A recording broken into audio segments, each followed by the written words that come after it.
If you hear a child in the background, there was family over when I record this. Ignore them. Man, you guys really want that sideswipe video. Too bad. Cry. This video has been a long time coming. For me, at least. It's not like one of those videos where I announce it and then I keep on delaying it because I'm very unproductive. Cars 2 will happen eventually, I swear. I love More Than Meets the Eye. Probably one of my favorite comic book series of all time. Very great. Tarn is the main villain of that, if you weren't aware. This sadistic Decepticon loyalist who almost worships the Decepticon cause. It's pretty freaky. And he was always Roller. He was never Glitch. He's Roller. Screw you. So back when they announced this guy, I was super excited. But, yeah, he sold out immediately, and I was never able to get a good grasp of him. After literally almost a year and a half of searching for him, he finally came back in stock on a Big Bad Toy Store for a good $20 upcharge, but you know, it's not that bad. It's not that bad. I spent $80 on slag. So after the many, many months of anticipating, how is the actual figure? Well, Tarn turns into whatever the heck this is. It's accurate, I just don't know what it is. Okay, I'm joking, obviously. This is some sort of space tank. And God, I love the War for Cybertron aesthetic. Not the Netflix series, the video game. Which is not confusing. Yeah, pretty much it was mandated at the time by Hasbro that all IDW characters switch styles to the War for Cybertron style. And by proxy, all characters who didn't have a War for Cybertron design swapped over to that design. Like design aesthetic. So pretty much what you guys say as IDW 1.0 design philosophy is more Fall of Cybertron philosophy with a slimmer, through a slimmer, more colorful lens, I guess. Anyway, so we have some really nice gunmetal painted detail. This purple hinge is a little unsightly, but you know, it could have been worse. Could have been much worse. I do wish that his knee pads actually folded downward. Like, they literally sculpted in the detail for the hinge. The design has the hinge in it, just, you know, make it go down. This whole plate, purple plate right here, is actually clear plastic pink. Also, we can get these little pink details on the side. That seems like a waste of money. Couldn't have just been a pink insert or something. This chest plate is also translucent pink, completely painted purple and dark purple and silver and gold. Holy crap. Same thing with the guns. They are actually cast in translucent pink plastic and painted like a dark black coalish purple, I guess. The front turrets can move in and out. The top turret can spin around, and if you really want to push it, you can move the turrets on the 5mm pegs. That wasn't supposed to happen. Go back on there. Go back on. There we go. There we go. There we go. Robot mode.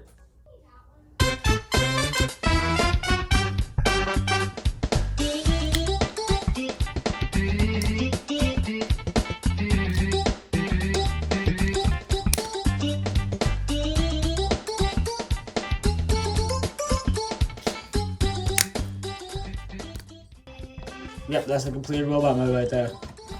That's done, yeah.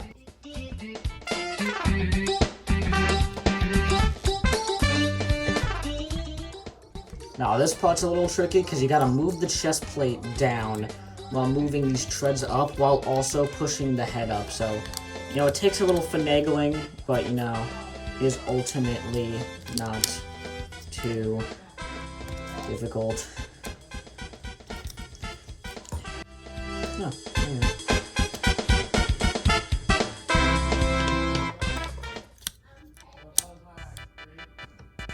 After a simple, fun, intuitive transformation, we have this glorious robot mode. Am I allowed to say flawless? Because I think I want to call this thing flawless. Holy guacamole, fellas. Like, look at that back, clean profile. Did I just hit the camera? Like, I think the only problem that I have with how this thing looks is that he's a little too slim. Like, Tarn is supposed to be this absolute beefcake of a man, like, as big as Grimlock big, and they made him a pretty short Voyager figure. And they also made him pretty slim as well. I remember the big complaint back when this guy came out is that he has, like, he doesn't have enough backpack. Like, he's a little two-dimensional, which I can totally see that. But after having this guy and Bludgeon on my shelf for a solid year now, not this guy, just Bludgeon, I think I've gotten used to it, and I can't really complain about it, because it's honestly not that bad. Did I forget to mention that his hands were visible in the tank mode?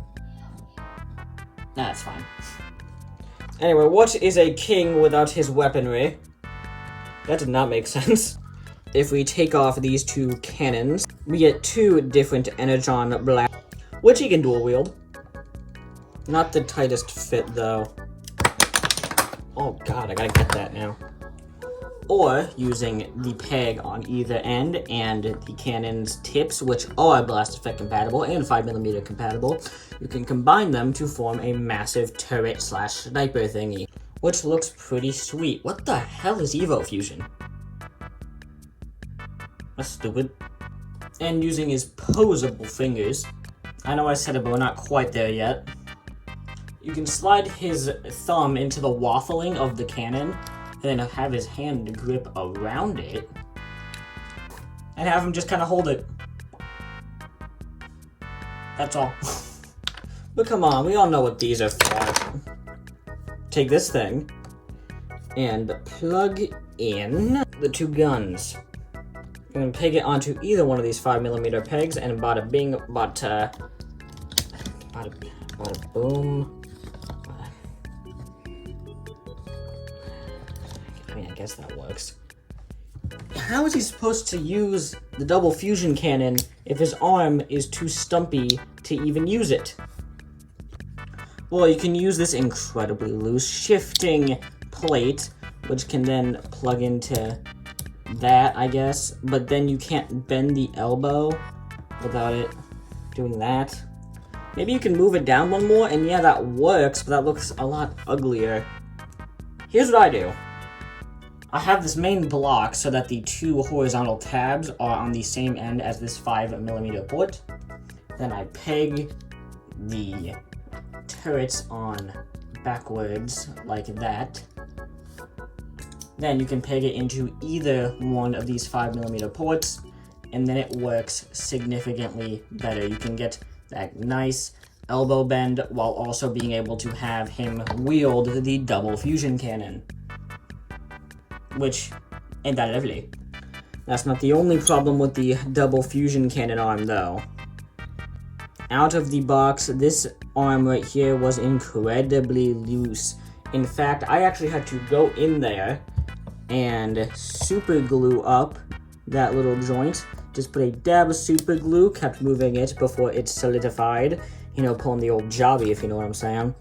And now it is tight, but not tight enough. I've done it multiple times, one time on stream, 2 other times off of camera, and it still hasn't, like, gotten any tighter. It has, like, gotten really tight at the beginning and then slowly loosened up again.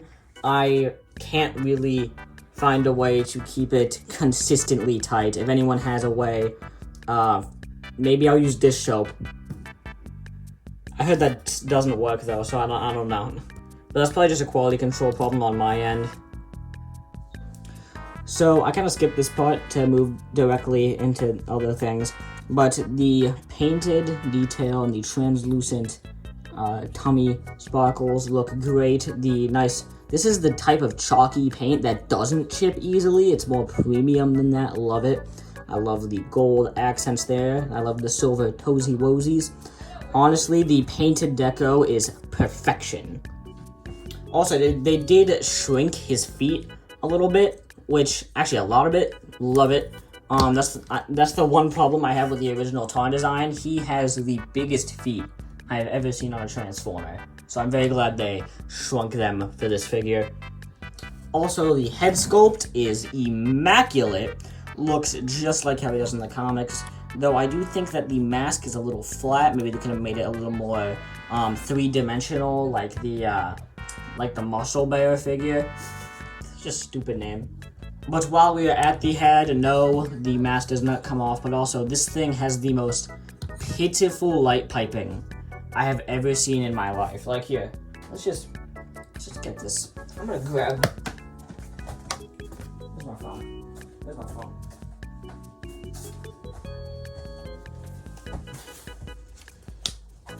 If I turn on the flashlight, even then, it like barely lights up. It is very selective about when it wants to light up. His eyes do not light up for the life of them. They are absolutely abysmal, which is a shame, because I love light piping. I wish it showed up more often on figures nowadays, but oh my god, this is genuinely some of the worst light piping I think I've ever seen. I kind of understand when people say they don't like light piping. There is one good light piping type thing, though. Since his entire torso and abdomen are pretty much made of light piping, if you shine some light behind him, he actually looks pretty sick. That's actually pretty cool looking. Okay, no more teasing. Time to go all in. Ball joint at the head. There's some. You can do some shifting movement, if you know what I'm saying, with that hinge down there. He does have hot rod shoulders, but you know I don't hate hot rod shoulders, so you know they aren't a problem. So he has rotation. They can go out that far. Rotation at the elbow, over 90-degree bend at the elbow, and also opening fingers, very rare on a chug figure. And also, wrist rotation. Rotation at the waist. His legs can kick out that far. They can kick up that far. They can go back that far. They can move the thing a little more to get a little more back, if you know what I'm saying. I do actually have a problem with the legs. They aren't really loose. They were not this loose on Bludgeon. It's the type of looseness where he can technically hold any pose you want, but it's just kind of unnerving. I'm kind of worried. They're very loose, and I worry that they're gonna loosen over time. Rotation at the hip, and we have a nice bend at the knee, but you can untransform him a little bit to get an even deeper bend. Ankle pivot, which is pretty okay, and up and down. Wow. Now, the posability on this beast is something else, dude. He is a type of, all of his stuff is pretty average except for the fingers, but oh my god, the poses you can get this guy in are insane. He can not only do whatever you want, he can do more. He can do more than your feeble, idiotic mind can think of. You stupid idiot. Why are you watching my videos instead of being productive, Leo? Anyway, time for comparisons. Woman. Warpath. And my next video. This thing, man. Oh my god. This is seriously one of the best Transformers figures I own, period. Hell, this might be just one of the best action figures I own. This might be one of the best things I own. It's that good. The posability, the paint apps, the accuracy to the interpretation of the character is trying to be, the transformation, the vehicle mode, every single thing on this figure is perfect. Now, don't get me wrong, there are a few loose problems that I do have to end up fixing, but I almost guarantee that that's most likely not going to be a problem for you, the viewer, Leo, but all of those can be easily overlooked because this figure is amazing. It is bypassing the very Newtons in my brain. That is not correct. Things that would be big issues on other figures just kind of go under the wayside for this figure.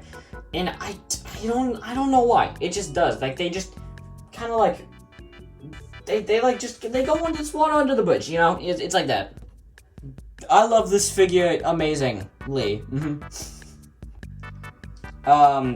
Yeah. I want to make videos more negative again. I've done too many good videos, positive videos recently. I want to be the mean one again. Too bad that's not happening next video. Anyway, play Yakuza or something, I don't know. Bye!